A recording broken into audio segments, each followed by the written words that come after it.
I'm having a little giggle like a little girl because I'm like, oh, I got my friend on. It's really exciting. It Oh, seems silly. All right, let me lead us in. Oh.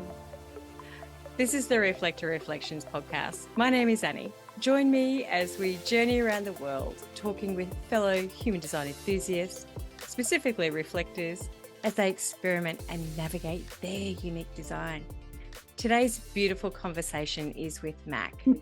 Mac is a 6'2" reflector with the cross of prevention.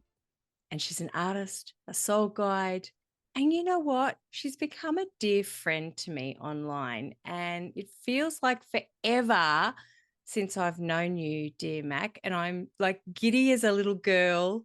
I was just having a little giggle before there, going, oh, my friend's here. And I'm so excited that you're here in space with me. So thank oh, you. thank you. Thank you so much. I have been wanting to come on here for some time. And just for listeners at home, Mac's coming to us from Scotland. I am indeed, hence the accent. I often, when I first started this, Mac, I used to tell people, that's a mouthful, isn't it? I used to tell people where people were coming from, and I kind of forgot to do that. But it's exciting to hear, okay, well, just because we've got accents, but where are you in the world? And it's just like, you're in Scotland. So I know. I could be anywhere in the world. you could be. Hmm. Could be across the road from you, a neighbour. You could be. Hmm, Could be. never know. Mhm. As we do, I want to talk Mhm. about you. I want to Mhm. hear your journey, if that's okay for us to Mhm. delve into Mac. How did human design find you, Mac, or how did you find human design? Well, I was doing an Akashic Records course with the the tutor who was Joanna Hunter. And it was the first time that we were sent out to breakout rooms and were to do a reading for or guide another person in. And she popped round all the breakout rooms, and I had got to where the person wanted to find out about, but I knew there was more, so I kind of wrangled my way in and got some more out of it. And when I come back into the group, Joanna said, "You're so open." And I went, "Am I?" And because I was pretty new to spiritual work.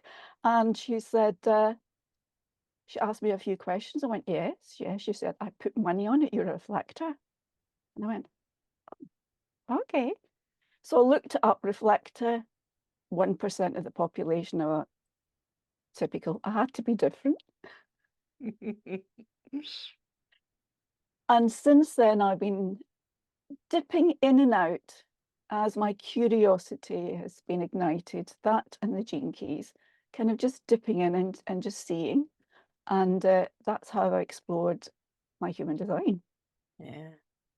How did that feel when you tapped into that? You and I have had discussions Oh, yeah. online about this, but share with us how did that feel? It just, I felt I was being seen and recognized.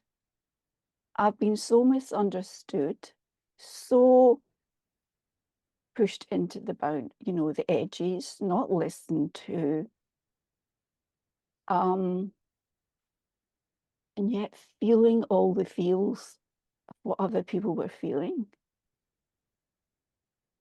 And so it really, really helped me to understand who I am more.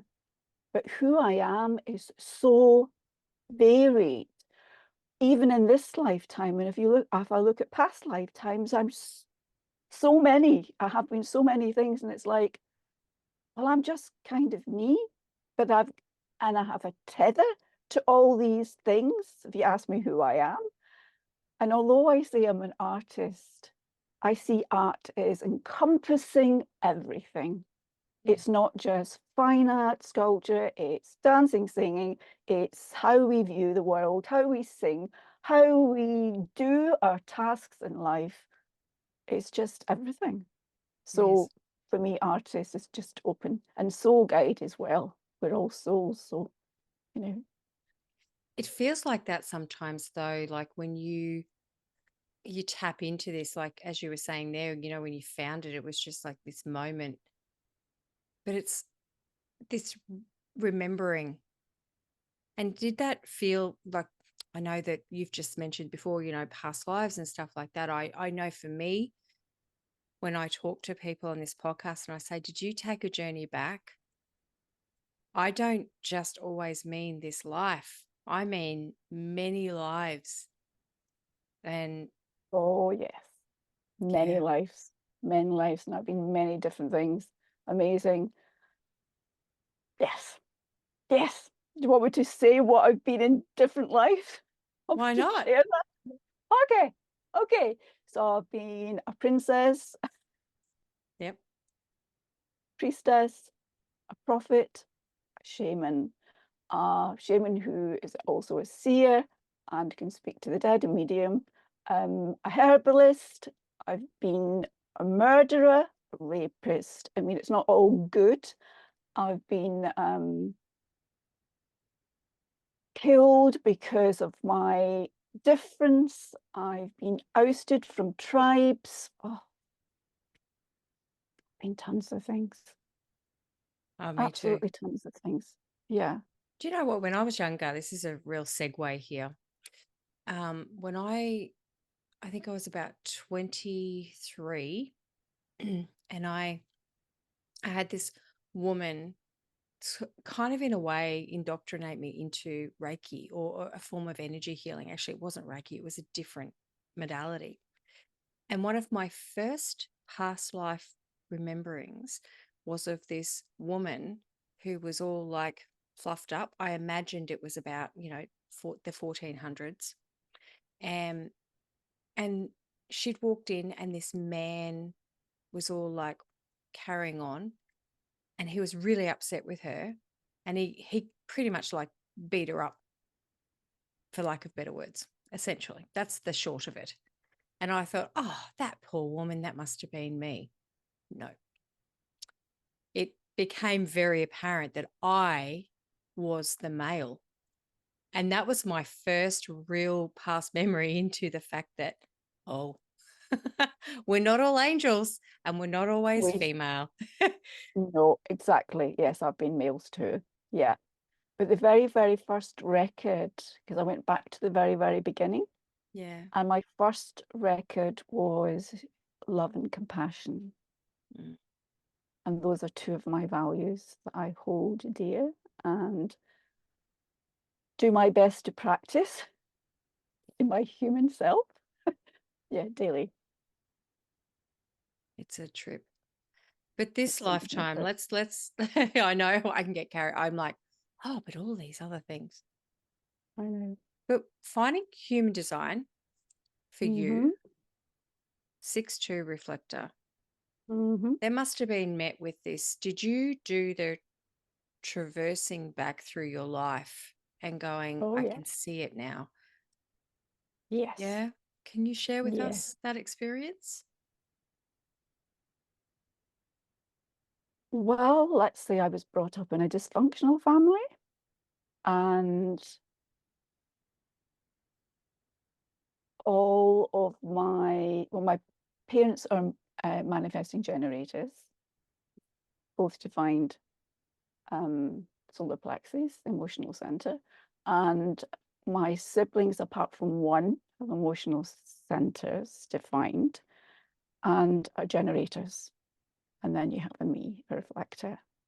The other sibling who has an open solar plexus was very much acting out all these emotions because he wasn't able to deal with them.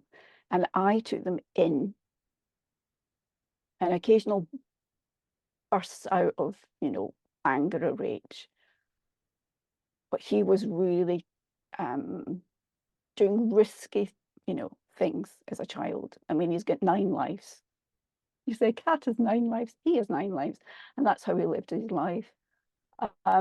So that was really difficult. And I always knew I had to get away. I had to be in my own. And I used to go and walk the hills and I loved it. It was just, I came back to me and it was just so peaceful and wonderful. Mm. It's fantastic. And often with a sketchbook in hand. Yeah. And at what point did you lose that? Or did you ever lose that? That Lose disconnection? what? Lose the sketchbook in hand and lose the wandering? Was there a point where you stopped doing that? In a sense, I've always wandered, but maybe not going out to the hills because they weren't available where I was living. But I made sure I had time to do things that I needed to do, which was mostly art. And then I went on to training in dance as well. Um, and I made sure that I was doing something I love and I had space. Now that I look back, I did have space I needed on my own. I just knew I had to do something separate. I just felt it was essential. And I think that's so important for a reflector. But yes, so in a sense, yes. Um, However, I didn't, when I was growing up, I didn't trust my ability. I didn't trust my ability to see or foresee, in a sense, the future and what it could be. I didn't trust it and I made mistakes because of it. Um, However, when I did decide to actually trust it, it turned out that the person who I was right to say no to actually said, you were right, many years later. Yeah. So yes, it's been a while. It's taken me a while to trust that in a knowing. And have you felt that, reflectors, from what I've heard and felt myself, it's just like we run the gauntlet for most of our lives in this conditioned world. And then all of a sudden life or our bodies catch up with us and we're like, oh, I can't do this anymore. Was there a point in your life where that your body just said stop? Yeah. I mean, I was running around like a manifesting generator, really. Mm. I really was very active, very doing stuff all the time, etc. And then I damaged my back and my life had to slow down, then got an infection and that didn't heal. And so half of my life I've been virtually housebound with periods of time when I was able to go out and do things, and I do theatre and dance and I'm in a performance group and and I participate in those as much as I possibly can. Yeah, my life just went, my body just went, hey, no, Yeah. no. Yeah. And may you share with us roughly what age that was? And the reason I'm asking, just for it seems to be women come into themselves around this 40. There's something that happens to us around these 40s where we just shift. um my injury with my back happened around the time of being 30, Mm, when it was like being on the roof. And around 40, I started to see things and begin to trust myself more. mm, And I was very isolated at the time because I wasn't going out very much. And when I became bedbound for 7 years, it was even more isolating. But it really helped me to see yeah. others more clearly. Mm. Painful as it was, but to able to see others more clearly. Um, I've often thought, random thought here, when people, I don't know if you ever played this game when you were a child, or they say if you had to lose any of your senses, what would you lose? Like, have you ever played that game? And I've often thought, oh, and I always thought it would either be for me um, my ability to hear, because I don't like a lot of sound, Ditto. or my ability to speak. But Ooh, I would be horrified to lose my ability to see. okay. That's a really, really random thing that I was just thinking, sorry, that what you were saying about being bedbound. And I Yeah, thought having that sensory deprivation can sometimes heighten other senses. absolutely. Because at the time, at my worst, I wasn't able to stand a touch. I wasn't able to Mm. chew. I couldn't stand noise, so I had earphones and earplugs and noise cancelling things. Curtains were drawn, very, very dim light, and I couldn't speak, Yeah. couldn't write or draw. And that was difficult to be able to, I recognize everything that was said, and it was described as a vegetable, but inside my head, I was creating art installations and writing poetry and playing games in my head Wow. to keep me sane. Yeah. Yes, to keep me sane. So if I was to choose which one that I would, that is really hard. Mm. Oh, I shudder to think if I'd lost any of them, Yeah. because any of them would be so life changing. Yeah. We don't need to think about that either. I think it's more that thought of going, sometimes when we have moments where we can't hear or we can't see, it's just like these our other senses can really come online. And I don't think it's a permanent part of us, but I think that our journey through life, there's often times where we're more seeing or more feeling or more thinking or more hearing. I agree. It's I this agree. different chapters, different times.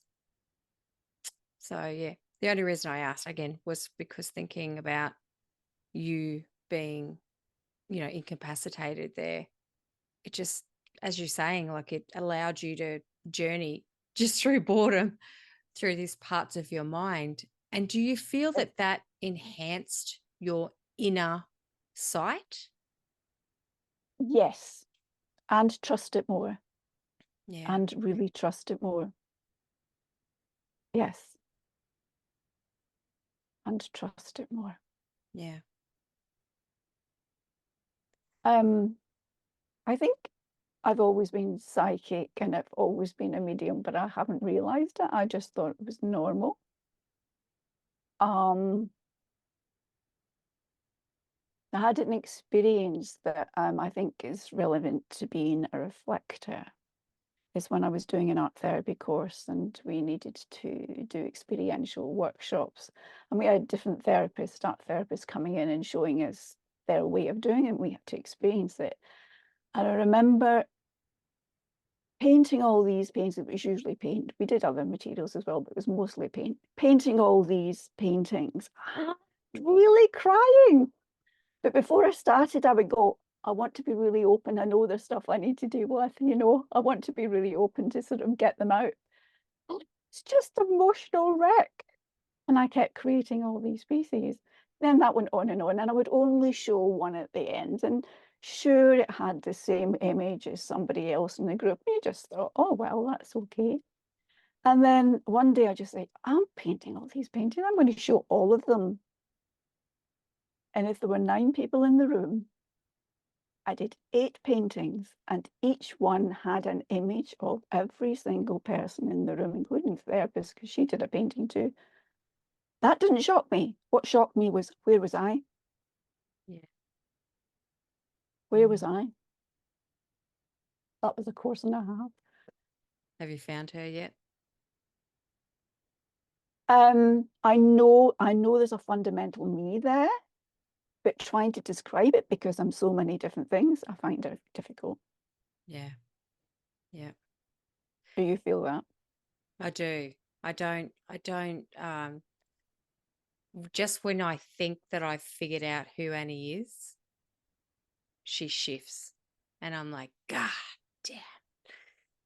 And I Yeah. joke and I say to people, you can't pin me down. I'm air. You can't. Yes. But I want to be pinned down sometimes.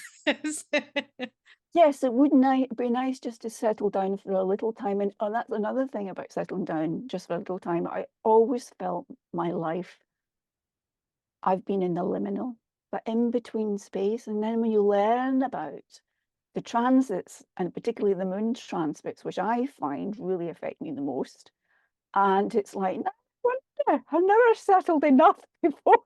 You just go, oh, and then you're off again. And you don't know that.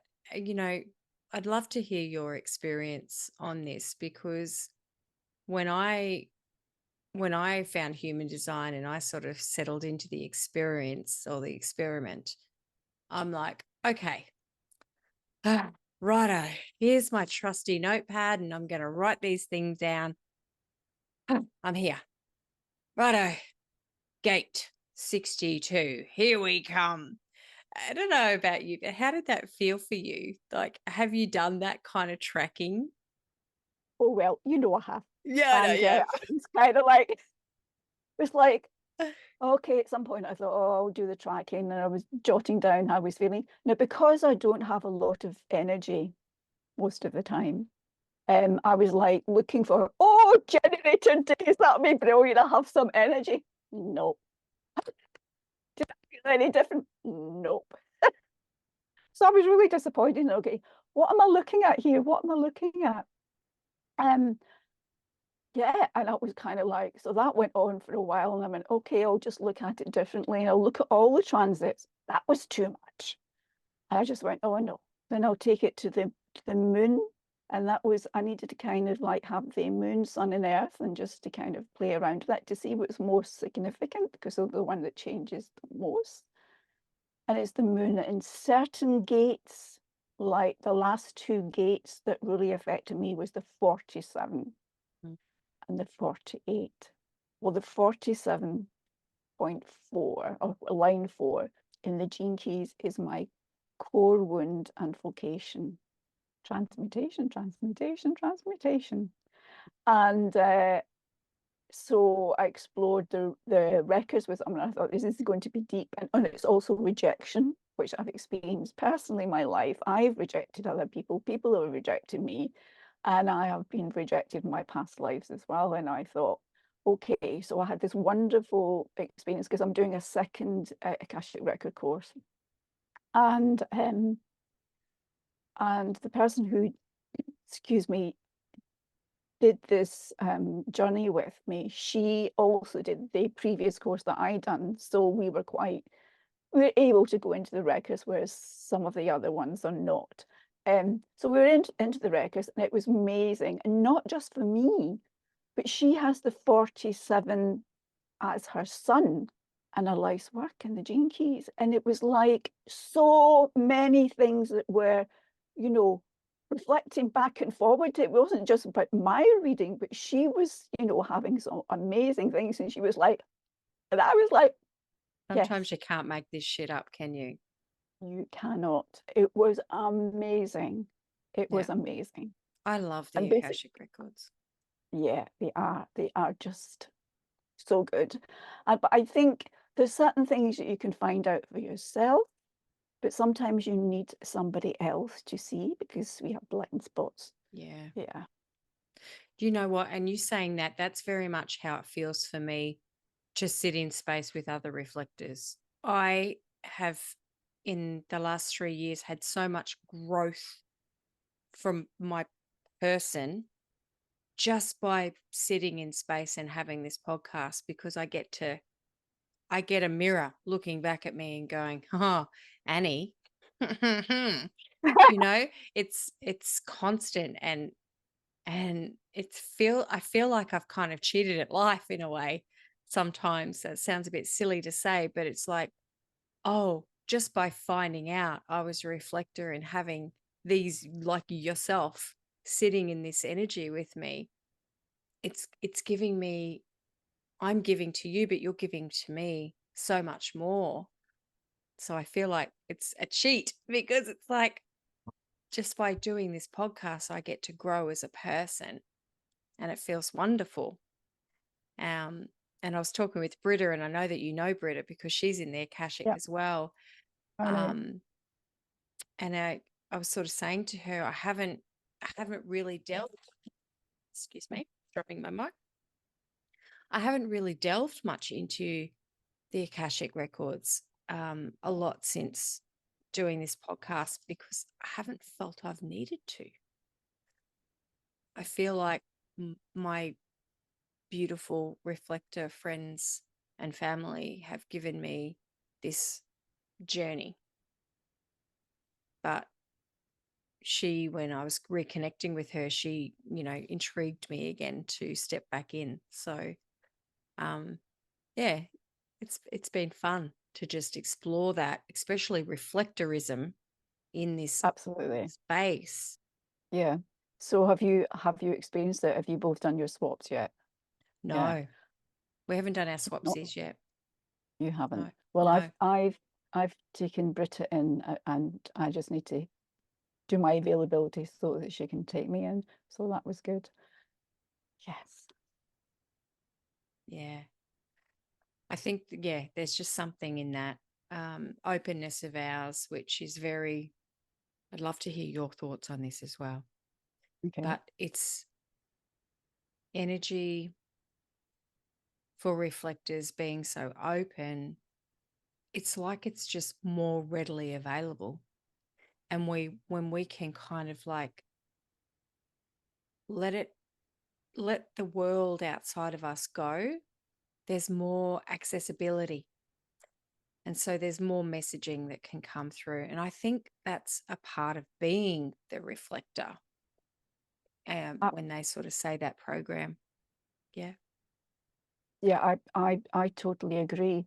And one of the things when you were talking about it and you were saying putting the things outside, what I have found is that I've been able to play with my aura, that I can go here and yet concentrate here, and I can go here and still hear you, feel you, but you're much softened, and I can go no with my aura.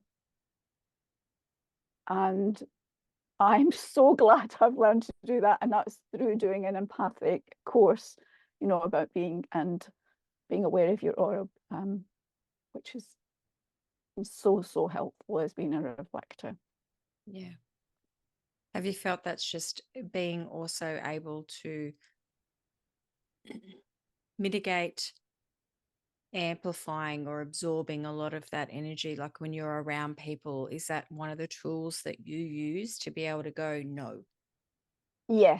Yes. Sometimes I just go with the flow. It feels good, but if there's any kind of, and you can pick up when it's anything just before, it's usually before something's happened, you can feel the energy begin to change. Yes. Yeah. Yes, very much so. And it depends. And sometimes I've had enough, and that's when I go, okay, need to put the bubble up. Yes. The shit. I still laugh. My friend, she calls herself a vintage reflector, Kazi. Um, she's only 60. She's not vintage. I know she's going to listen to this. She's not vintage at all, but that's what she says. And she calls it the shit deflector. We're so Australian. We're just like, I got to put my shit Okay. deflector up, and so she doesn't have to deal with people. I love her. God bless. Yeah. I want to ask you, Mac, Mhm. 6'2", you Mhm. know, the 6 line always gets thrown and go, oh, you 6 lines, you're going to live your life in 3 phases. Mhm. And I could imagine if it was me, I'd be like, oh, I've heard this speech so many times. But I have a lot of respect for 6 lines. I feel like you do traverse life through so many different aspects. Like, was that like it for you, where you really traverse through that 3 parts of the Oh, 6? Can you talk? definitely. Yeah, can you share? Yeah. Well, I made tons of mistakes. After my first, I want to hear the mistakes. I'm here for the um, mistakes. I got my here's the tea, I'm mistakes. ready. Okay. Okay, I've got mine too. So it's kind of like marrying when I shouldn't have done. Um, Doing art was not a mistake though. Going to art school was not a mistake, but trusting people was a mistake in lots of cases. And you know, trust is really important. Well, I find trust really important. Mistakes, what else? Mistakes? Oh, just the way I behaved. I was so black and white when I was a child and very judgmental. I got 18, 17, oh, I had opinion, but that's changed over time. Yeah. Oh, I always bullshit. You're bullshit? Bullshit, which means argumentative and Oh, can I steal that word? That sounds amazing. bullshit. Bullshit. Bullshit. Yes. Right. That's my new word. I'm going to walk around here in Australia and Bullshit. say, you are Yeah. being very bullshit. Sorry. Come on, Yeah. Mac. On the other hand, it was very quiet. But yeah. And then, as I say, when I went on the roof around 28:30, I can't remember what time, scale would have to look back diaries. Well, yeah, that was a time because my body said, this is a time where you're having to take your time out of society and go on the roof and just look. And that is exactly what happened. However, Saturn returned, and here I am, you know, supposedly in the wisdom. How much wisdom? Well, we'll see. You know, my eldest daughter, she's a 6 too. Mhm, And she's 29. mhm, And just watching and observing her, I do see this with her. She's stepped into this whole loosey goosey kind of like doing weird shit for so long. And now it's like this next level of her kind of, I mean, she also had a child at 28. So talk to me about wisdom. You know, she traversed the next level. But mhm. not many people, I mean, many people talk about that first, you know, they're getting on the roof. Not many people talk about coming off the roof, you know, in human design, because a lot of people finding human design are younger. They're still not there. And I feel it's really important. I feel it's really worth story to talk about how that feels, because they go, oh, as soon as you hit this age, you're off the roof. And it's just like, I'm not ready to come up the roof. Yes, exactly. And I certainly wasn't ready to come off the roof, even though I was still isolated at the time. But I think things became more clearer. I really was able to see and separate myself. That's what I was able to do coming off the roof. But as you can imagine, I spent many years being bedbound, being isolated, and then suddenly separating from my husband. And things had changed so much when I came out of hospital. Things had came out so much that was kind of learning again. And in a sense, I did the third line again, making mistakes. And it's only gradually, because I was navigating everything again. But each thing I learnt, I think will stand me in good stead, not just for me and my understanding, but for anybody I work with, really. Mm. Because I think I've learnt my most from making mistakes. Yeah. And you know what? Can I just say, just since I've known you, and it's been such a short period of time, I've watched you grow yourself, and start to slowly come off that roof. And I know that you were coming off the roof when we first met, but it's just this, it's really inspiring to see this.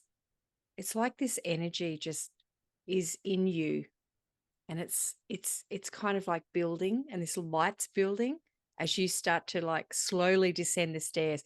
Wow, that was an image in my mind. But it's like, when the I don't want to call you a princess, but when the princess, sorry, that's a terrible, but it's just like I can see, the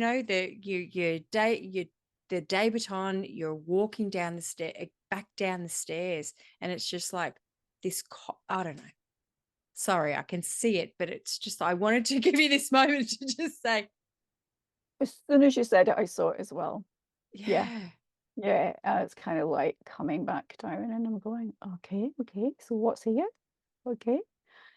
And at the moment, I'm doing a course called Luminary, and it's about finding your signature offer that you're going to put out. Condensing everything. So I'm kind of playing around with it. We shall see if I manage to sort of condense it and bring out something that is fundamentally me that I can explore from, that is loose. yeah. Like the artist is loose in my mind anyway. So I'm not confined. I hate being confined. How have you found that working with, is that a business like Yeah, it's a course? business course. Yeah, it's a business course. Yeah. Have you found that? I'd love to hear because I'm doing one right now too, so we can share notes. I think, well, for me, when I've tuned in and asked my guides, when I was doing a priestess course, and they said, what are you a temple of? You've got the woman, the priestess, and the goddess, or goddess self, or highest self, connecting to spirit, whatever. And the priestess connects both. It's the conduit between the both. The priestess knows the goddess really well. She also knows the human really well. But speaking in these terms, there's going to be a priestess. What's the priestess's temple going to be? And I was told, be yourself. And often when I go into the records and say, can I get guidance? Can I get guidance about doing more work? You're doing the work. Get guidance about, what am I here to do? Be yourself. So it's very much do my best to be myself and not being conditioned or being so aware of being conditioned by others. So how that is going to pan out with doing this course, I'm not quite sure. Because I want to be myself, but anybody I work with, I want them to be themselves, because I think it's not the foundation. Oh no, it's the ground beneath that foundation. Because if we don't love ourselves and show ourselves compassion, how on earth are we going to cope with any troubles or, having a difficult day or whatever? So no matter what someone builds in their life, whether it's a housewife, doula like you, a singer, a dancer, an artist, a CEO, a scientist, doesn't matter. I think this is fundamental. It's core, I think. So how I'm going to create something, that says that in a signature offer, I do not know. But we've been asked questions and I've been answering, and one of them said, what do you really desire? And I said, to love myself, but for everybody else to love themselves as well. Just simply. Mm. How have you found it? Really difficult. It's very much the same. Every time I ask the question, which I think we all ask, what am I here? What am I here for? What's my purpose? It always comes down to just be you. And that is I think that's one of our life lessons, isn't it? Yeah. As you just said, that's, I think, every reflector under the sun. It's like our journey is to be us and feel us, and because we haven't taken that opportunity to. I don't know, that sounds really strange, but when I delve deeper into it, and even in branding or doing business courses, it's just like find your niche, find where you're supposed to be. But every time I'm really happy in my life, I'm just being myself. Yes. I'm not doing anything. I'm not going out there and I'm flogging stuff. I'm just being Annie. And I guess Yes. that's with you. You're just being Mac. We're just being, and I think that's really hard because that doesn't pay the bills, does it? You know, No, it doesn't, exactly. it doesn't pay the bills just to be us. But I feel that that's a part of the reflector, um, much more than the reflector, but the embodiment of it to just go at the end of the day, us being us can, we have this light. Here's a terrible analogy coming out of me right now. I can feel it. Hmm. The Hmm. light is here, and it's like we hand over a light to somebody else and we light their light so they can then go and light many other lights. And so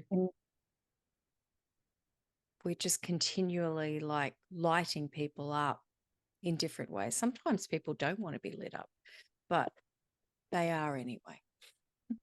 Yes. Too bad, too sad. I mean, yeah, it's amazing. And when you said, we light people up, I had when I was in hospital, I worked with a counsellor, and she did a journey and about my future self, and I saw this dark and desolate landscape in the night with a full moon. And the message I got, and the full moon was lighting up the landscape, just showing up in the darkness. And the message I got was, you're going to light up the darkness. And I went, what's that about? What's that about? Okay. So the moon mirrors have been coming into my life from foundation course to when I was doing my when I was in art school, I went into the science department, played around with mirrors. When I was creating work in my head, it was to do with mirrors. They just kept up, And when I worked with a coach, she said, what are you going to call your business? And I said, well, it has to contain mirrors. And because she was my coach, she kind of understood. When people say, oh, when you bring in your guardian angel or bring in an angel, I get a host. So she said, angelic mirror. So hence that's my business name. But yeah, but also going back to being ourselves. When I ask, and it's kind of like, what do I need to do? And they just go, be yourself. We just need to be, just feeling we want to do. It's kind of like surrendering. And our society doesn't really support that surrender. I think it's a beautiful thing as well that just on this journey in this podcast of the last 3 years and beautiful people like yourself that I'm meeting, I feel that we are also showing people how to do that. I don't know about you, but I know it's a really small little like tap on the shoulder, but it's like, hey, you can do this because we are learning to do it. And I think the Yeah, more that we can do it, the more we're showing others to slow down, to the more voices, the more, reflectors just using that lunar cycle, for example, and saying, hey, I've got to wait, stop, got to yeah, wait. exactly. We're showing exactly. people how to slow down. I don't know how you feel about that, but that's how it feels for me. Absolutely. And I've noticed more and more that when I've taken time and said, look, I'm just following my rhythm, I just need to take my time to do this, more and more people are going, actually, I'm just going to take my time and do this, Yeah. which is beautiful to see. But people kind of go, oh, yeah, it's okay to just take my time. I don't have to be all the time, you know, which is beautiful, which is absolutely beautiful. But I mean, talking to reflectors, I'm in a few reflector groups as like you, and we're just so different. And when I have a question about it, I mean, what do you all think about this? Just get a whole myriad of answers. We're not all the same. We're really all not all the same. And I've learned so much about reflectors by watching your podcast. I think I've watched every single one. Um, and it's just amazing. It's really wonderful to see. And about just being us individuals and not what society, religion, or our parents or ancestors have deemed that we ought to be. Yeah. Just us. Hardest journey, isn't it? The hardest journey is to actually find ourselves. And I think that's where I'm at in my journey of just going, well, I think you've watched that. I've started to share that with people and go, who are you, Annie?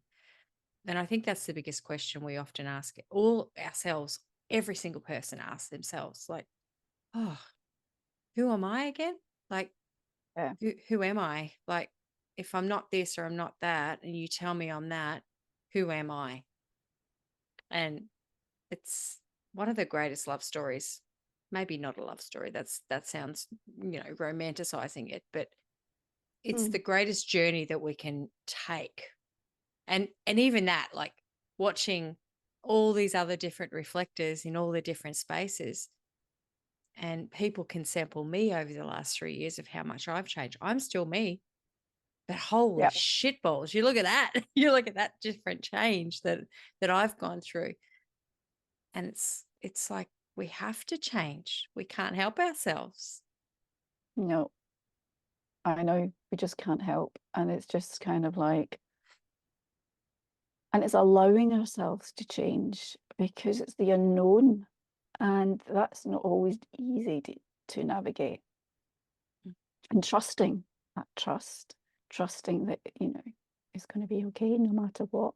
How do you trust yourself? Like you've taken this time delving into this experiment, but what are ways that you can tap into who you are? Do you have any tips that you can feel you, Mac, and go, oh, there she is? Tips about who is Mac. Yeah. I'm the me that you find in one place. I'm also the me where I am in another. I'm the me who I am at home. I'm the Mia who I am in Akashic Records. I'm all of me. Just like people are all the myriad of things. There might be a sister, a brother, a father, an uncle, a CEO, a manager, a colleague. We're so many things, but fundamentally are we. And I don't know if that is explained or not. I've just confused the issue even more. I love that. We're everything and everything. Absolutely. Everything Everything and and nothing. nothing. Jinx. Yeah. I don't know if you play the Jinx game. Is that No, I think that's come from the English, the Jinx game. is it? I don't know. I You wouldn't know. I'm Scottish. you would Well, still know. honestly, don't know it. How dare you? Honestly, don't know How dare you say I'm it. English? Actually, I'm very playful at times. Where are you at? Are you still experimenting with human design? And if you are, where are you at in your experiment? What are you doing with human design? What am I doing with human design? At the moment, what I've been doing is I'm just being aware of my emotions and how I'm feeling and my energy. With my emotions, I'm noticing, oh, I'm feeling this, feeling really sad. I don't know why I'm feeling sad. Okay, I wonder. And I go and look at the transit, and I go, aha, now I want to go and explore this and, examine it more. And you go, Yeah. this is uncovering things that need to be dealt with. Thank you very much. Like the 47, and the last one was the 48, was really, but also trusting that my timing is right. Not right in the sense that it's right for others, but right in the sense for me, or when it's right to do something. Like I promised to do a healing for somebody's mother who had become very ill. She had cancer.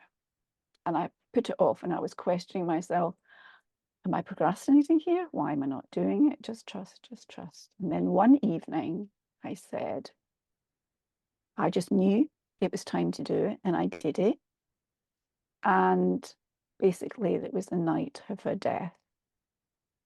And I brought in Archangel Azrael. I said, assist. It was like I had a premonition of a mother's death.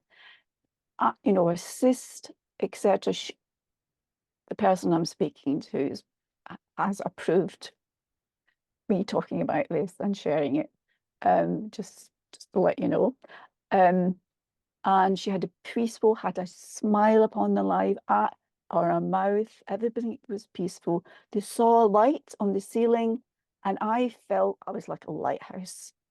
I just brought everything in that I could think of to spread this, to hold the people in the vigil in loving and compassionate light, and not just during the deathbed, but also afterwards in their grief, and to help transition their mother to the other side. And a light beam was across the scene. She didn't see it, but her siblings saw it. And I was just like, when I didn't share it with her at the time, it was later I shared it. And she said her mum was so peaceful. For someone with cancer and dying, being so peaceful is just something else. Know whether that was just fluke, coincidence, or whatever, but knowing when something's the right time, and I wait, and that's sometimes scary. I wait until it's time to do something like right, and it just flows. If I try to do something when I'm pushing, when I think it needs to be done, then it's like a hard slog. So that's my emotions. Yeah, and yeah, basically that's how I'm using my exploring my reflectorism in human design at the moment. That's beautiful. We could all take a lesson in the waiting and just waiting for divine timing, because rarely, it rarely screws us up. It's always the rushing stuffs us up, doesn't it? Trying to Yes. get there. Oh, I Yeah. got to do it. I got to do Yeah. it. And Yeah. And get into a tiz. and we've all been there. I don't know. Absolutely. We've all been there, and we're still there Still do. sometimes. Yeah. It's like, for fuck's sake, that's my journey. It's always just like, I know this, but I still get frustrated with waiting. It's just like, I don't want to wait. But It's then not easy. I know that it doesn't work like that. You have to, what you said, surrender. Um, I had this thought a little while ago about the word surrender. And I thought, could I be an active participant in my surrendering? Because surrender sounded like I was giving up everything. And I didn't want to give up everything. I wanted to be an active participant. This was one of my journeys in the Akashic Records. Mm-hmm. And I said, of course you can. You can just change the word to be whatever the fuck you want. They didn't say it Absolutely. like that. That's my No. Australianism. But it was like, words are irrelevant. So I had to sort of get over the word surrender and just go, surrender means for me not giving over things, but allowing myself space to journey with life and energy, and allowing energy to move me. And I found as a reflector, discovering it, that's what it's been for me, to allow life to move me and me not be stubborn and frustrated and annoying and just go, life can move me. Yeah. Because I trust, and people speak about the program, and this is the program in a way. I'm being moved where I need to be, and it always works out. Sorry, that was a really long way. Do you think that? Do you feel that too? No, absolutely. Following, I would say, following my curiosity. Yeah. I wonder if, and that's where I end up. And oh, I wonder if, oh, what's that? Oh, and then I might go, oh, well, okay, oh yeah, yeah. But yes, that kind of, and it's like, how did Richard Rudd describe it? Because I'm a 10-6. I mean, that is just, being yourself, goodness gracious. Being a leaf on a river. Sometimes you just flow along, sometimes you're battered off this side of the the riverbank, and sometimes you go down a rapid, and then sometimes you go into sometimes you're just still. And it's kind of like that, but you don't know what's coming ahead. You're just kind of thrown and battered around. Yeah. I when I found the Gene Keys, I just was hypnotized by the way that Richard Rudd, because he's a poet, and it just I spoke know. to my soul. Yes. And it's a very beautiful way of feeling into things. And I'm just hearing you then, I'm just like, I think you're a poet as well. So it's like, oh, it feels really nice. Thank you.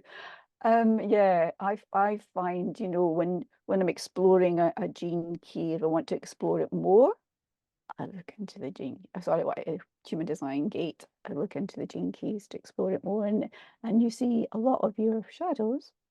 Yeah. Okay, And we always want to see the highlights, don't we? But it's most of the absolutely. time, Yeah, shadows, but also what you realize that without the extremities, and I have 15, which is the extremes, without these extremities, it's like black and white. If you don't know black, if you don't know white, how are you going to discern what mid-gray is? mm, And so those can teach us a lot, even though we might not like them, especially the darker ones. But it's trying to kind of just be aware or hold both at the same time. I love that. That's the journey of life. That's our journey right there, Mac. You just described it. I can be here and here, and I've just got to hold the line and find me right in the middle. There I am. This Yeah, is this is this, but here I am in the middle. That's our journey. I think that's us finding us. Oh, if you would like mm-hmm. on anything else. What that just came out really, really weirdly. Sorry, Okay. what I'm trying to say is, would you like to share anything else with this community? Just came out blah blah blah blah. Well, I think I might go blah blah blah too. I don't know. Just trust yourselves and look inwards, not outwards. and just kind of place a mirror on yourself.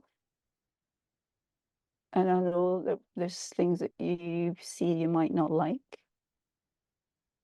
but if you can hold them in love and compassion and trust that whatever your experiences will help you to understand and navigate your life in the future. How can people get in touch with you, Mac, if you should Okay. choose it or not? Yes, absolutely. Might go, no way. Yeah, you might be like, please leave me alone. One day it'd be like, no, don't get in touch with me. Just no. But they might go away. They might be going, no. Anyway, I don't have a website yet. Will I in the future? Don't know. You can get me on Facebook, which is facebook.com/Macaroonbar. That is MACAROONBAR, or Instagram at Mac. I'm reading it out of here so I don't forget. Mac MAC_McGregor, which is MCGREGOR_. And I'm also in an artist group called The Blooms, and they have a website called The Blooms. That's the and BLO. Let me say that again. BLOOMZ.co.uk, and you'll find them on or us on Instagram, Facebook, LinkedIn, YouTube, etc., etc. I can't remember all the social media places that we're on. Tell me about the Blooms. Oh, The Blooms is an art group. It's an online art group that was set up during COVID. And we all did a sort of how we can sell our artwork online. I thought, oh, that'll be interesting because, I wasn't getting out much, etc. Although I do exhibit my work. And some of us got together and formed a Blooms, and we have an annual show where we show our work online in Zoom, and we can go into breakout rooms, and so you're actually speaking to the artist, you can see their work. We show a show reel, and you can talk and speak to the artist about their process, their work, etc., etc. It's quite amazing, very individual. And we're actually doing a project at the moment called Blooms on Tour, where each of the 7 artists have set a challenge for the other artists. And so the first one was from Cindy Porter, who did a challenge us to paint in watercolors a tiger. The second was from Julie Rothel, advertising for them, obviously. Julie Rothel, she does encaustic wax painting, which is an ancient way of painting. So we did that. And the third one was Fiona Hooper, who is an oil artist who paints nature scenes mostly using knives.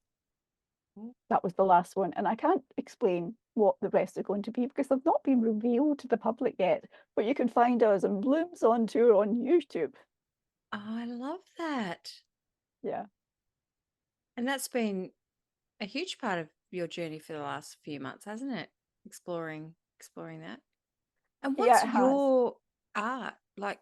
Can you share with me? Okay, when we came on, I'm like, what do you do? okay. Well, I use a medium. Well, I trained as a fine art sculptor, but I also love doing installations, but because I've been mostly housebound, I've not been able to do that. So I create mini installations using sculpture. So how things are placed and what they're being placed on is really important, and eye level, etc., etc. But I used chewed gum. And the reason why I've used chewed gum is multifold. That when I wasn't able to speak, I wasn't able to chew. And when one of the doctors came in, they asked my husband if I was able to chew. And at that time I was, and I thought, oh, I'm going to look that up. curiosity when I'm well enough. And I did. And apparently, not only is chewing so important for speech, but also in brain development as well. So when I can chew, I can express myself not only internally, but externally. But I also use other discarded objects that are rejected by society or are thrown into the landscape, but like chewing gum is often disrespectfully, thrown away and disregarded. So it's not just about me being able to express myself, it's also to say people, places, our planet have value no matter who they are. And it's about rethinking and re-looking at different aspects of our lives and what we do and who we are. Oh my God, that is so beautiful. Thank you. Pleasure. As Wasn't a expecting to go on. as a reject of life, I feel that very deeply. I feel that very, very deeply.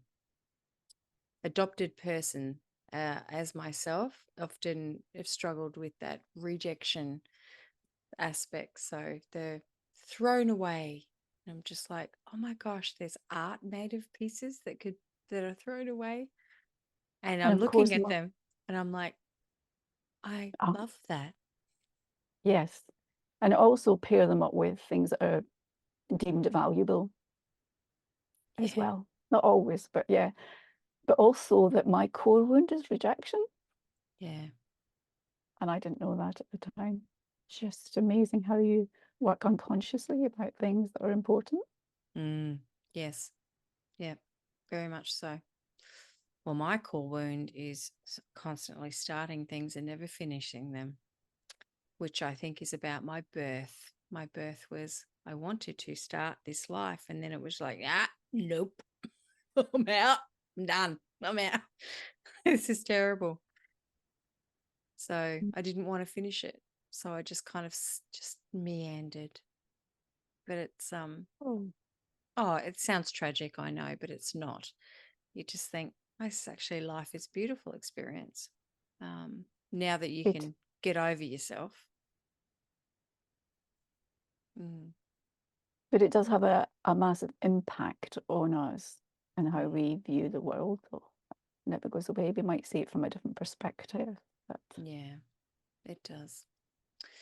I it's a big journey, life. And now that I'm a grandmother and I've actually got my birth mother coming over here in about 3 weeks. oh, So it'll be, July is always fun. It's birthday month. It's always fun. But I think this okay. is it's the first time that she's coming here where I don't have any, um, I don't have any expectations because I kind of have accepted that this is our journey. This is our path. We signed up to this. Yes, Excuse me. And it's we signed up for this and this is just the way it is. And without this journey, I couldn't have this voice that I have to speak to the exactly. people that I do and to do the work that I do. It Exactly. all makes sense. And I think that's the beautiful thing about it, of life. It just makes sense, even though It we just does. hate it. Exactly. We remind ourselves, when things are tough, you go, you chose this. I did not. It's not right. Oh, I would not ever.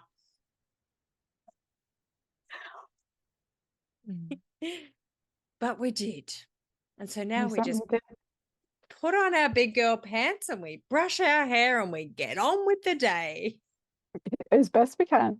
as best we can. Yeah. Ah, thank you, Mac. Thank you so much for being here with me. I've loved Oh, this thank chat. you. I wish we could have more of these chats. I hope we can have more of these chats, please. I'd love to have more of these chats. I'd love to explore the Akashic records with you. Yes. Do you want to? Well, let's organize that. Britta sent me a message this morning, and she's just like, "Just coming back to you," and I'm asking. I'm like, "I'm so sorry, I've dropped the ball," but the conference really took it out of me. So Oh, I I'm just, sure. I've kind of Yeah. been hibernating a little bit, but doing these has felt so wonderful again, just to talk with people and just that's it. That's all I got to do is just talk with people. It feels really good. It does. And that conference, wow. Wow. 2 reflectors Yeah. organizing, hosting a conference. Wow. That is amazing. Yeah. Yeah. Yeah. It was so good. I'm going through all of the audio now. So I'm hoping that maybe to share some of the speaker talks with people online. Because I know That you've would often asked me, is this online? Annie, is this online? be, I'm like, I can try. yeah. So Big ask. Big ask. When you're doing it your first time, can you do this? Okay. next year we want to do it. We'll stream it next year, but this year we tried to record it and just got to piece it together. So hopefully I can share it with you. That'll be lovely. I look forward to that. Yeah. Yeah. Anyway, I'm going to let you go. It's late. Well, it's late for me. I'm going to go to bed. Yeah, enjoy your night sleep, and I hope you do have beautiful dreams. I'm going to have beautiful dreams. I'm going to go. Where am I going to go tonight? I always say that to my son. Where are you going to go tonight in your dreams? He's like, I don't know. And I went, everywhere. Let's go everywhere. Love it. And it feels so nice to be here with you again and to get to know you a little bit more. So And nice. you.